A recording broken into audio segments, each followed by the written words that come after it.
On Wednesday night, Austin FC played Seattle Sounders for the sixth time in club history. And after a really crucial 90-minute match, Austin FC beat Seattle Sounders in a 2-1 score by the goals of Ethan Finlay and Gyasi Zardes. And this match itself, for me, you guys, it was really great to watch. Before I got to that, let's look at the starting lineup. This was a really solid and strong starting 11 against Seattle Sounders, but in a different way. We got to see a back three, 4 in the midfield, 2 to support the number 9, and 1 up front. The back 3 was surprising to watch and to understand. We finally got to see Alexander Radovanovic get his first start with Austin FC in the MLS, and he joined up with both Leo Bison and Alex Ring. Julio Cascante could not make it because he was under concussion protocol after the FC Dallas loss. 4 in the midfield, 2 in the center mid was Johan Valencia and Danny Pereira, and our 2 supporting attack midfield players who could also be wingback players, Adam Luntekits on the left side and John Gallagher on the right side. Emiliano Rigoni was on the left side as usual, and to replace Ronnie Red's suspension was Ethan Finlay on the right side, and Gyasi Zardes getting his start against Seattle Sounders, which is kind of surprising because you think Urruti would start, but Urruti was not in this team sheet because he was under behavior or misbehave against the loss to FC Dallas. But other than that, this lineup was so surprisingly good, solid, and strong against Seattle Sounders. By the entire first half, Austin FC was the better team against a better Seattle Sounders team who sits first place in the Western Conference League conference side. Because the first half, Austin FC was being dominant as something you don't see. Dominant the entire time with defending and attacking.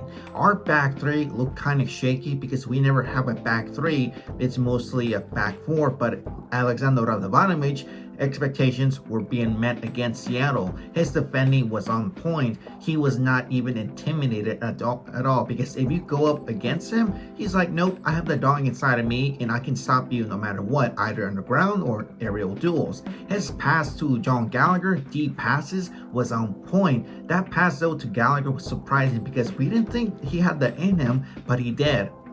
Also, our attacking side was much better against Seattle, or in general, much better in this entire MLS season, because our attacking side, midfield and attackers, they were being creative the entire time. Many attempts too, but when it came to the goal, it was beautiful right there. A hockey assist from Rigoni to Adam Luntekits, who had a really great match against Seattle. A guy who came from Houston Dynamo to Austin FC, having a good show, good performance with us, shows you he's much better with us now. Adam Luntekits gives a good assist, a good pass to Ethan Finlay, who Ethan Finlay has been quiet the entire season. Right there by himself in the box, Seattle Sounders box. Finlay being like, a false 9, shoots it, opens up the score. Austin FC is up 1-0 for the first time ever. We're up, in the lead in this entire season. And not only that, Ethan Finlay scored his 50th goal in the MLS. And other than that, Brad Stuber had a phenomenal match against, Seattle Sounders. 3 crucial saves right before the match was over, or first half. Stu stopped a free kick from midfield player Nicolas Lodeiro, who almost made it in, but Stu is right there at the right time, saves it, sends it to corner kick. Halftime is here. Austin FC is up 1-0. This is probably not only the first half, but probably the best first half we have seen for Austin FC in this current season. It was just like seeing 2022 all over again. What we saw was better defending and better attacking. Attempts was being made, good playing style, and good everything was just on point against Seattle, because you would think against Seattle it's really difficult, but we can beat any team. If Sporting Kansas City can beat Seattle, then Austin FC can beat Seattle Sounders. Second half starts, Seattle had some momentum for at least 10 minutes. They were trying to get that goal to tie up the match, but luckily our defense of Radovanovic, Weiss, and Alex Ring with Stu managed to keep that clean sheet on point right before the consolation goal. Then came the second goal for Austin FC. Austin FC's second goal came from a good assist, a great assist from Ethan Finlay, the player who's been quiet, the player who I judged before. Look what happened last year, made a sign for him. Okay, aside of that, Ethan Finlay does a great long aerial assist to Gyasi Zardes, a player who has not met expectations. And earlier this week, we found that he gets paid $800K, with Austin FC.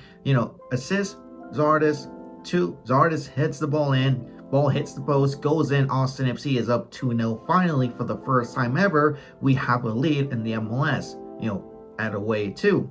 And not only that, Zardes opens up his score or, bank account with Austin FC, his scoring account with Austin FC.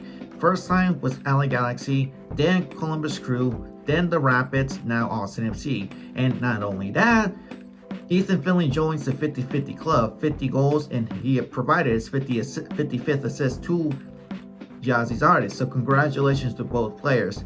After that goal, Austin FC was doing their best to park the bus moments, because every time we see Seattle Sounders with the ball, they were trying their best to score that goal. It didn't happen until our substitutions came in.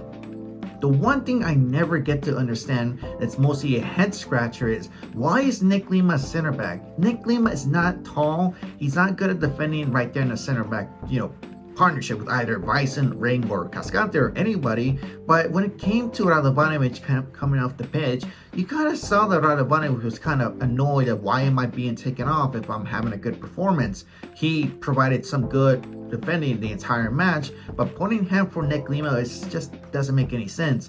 Nick Lima as a center back, like I said before, never works out great. Look what happened against Violet. He got dunked over twice with Amro Tarek. But it kind of worked out decently, but it came to the consolation goal from Seattle that right there, Fredy Montero scored the goal. Not even, Nick Lima was right there in the open.